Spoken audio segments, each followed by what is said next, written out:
Journaling is a simple but powerful tool to clear your mind and organize your thoughts. When life feels overwhelming or confusing, writing down your feelings and ideas can help you understand them better. Start by setting aside just a few minutes every day. Find a quiet place where you won't be disturbed. Take your journal or a notebook and a pen. You don't need to write perfectly or follow any rules. Just write whatever comes to your mind. Begin with how you feel right now. Are you stressed, happy, confused, or calm? Writing about your emotions can help you recognize and accept them. This is the first step to finding mental clarity. Next, try to write about what is on your mind. Are there tasks or problems bothering you? Putting these thoughts on paper helps to reduce their power over your mind.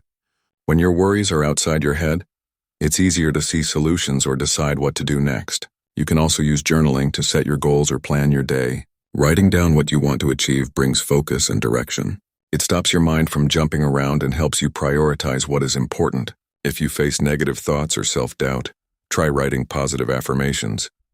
Remind yourself of your strengths and past successes. This practice builds confidence and reduces mental clutter caused by negativity. Remember, journaling is for you and only you. There is no right or wrong way to do it. Some days you might write a lot, other days just a few sentences. The key is to keep the habit consistent. In time, journaling can improve your mental clarity by giving you a clear picture of your thoughts and feelings. It becomes a personal space where you can understand yourself better, reduce stress, and make better decisions. Start your journaling journey today. Take a few minutes to write your thoughts and experience the calm and clarity it brings to your mind.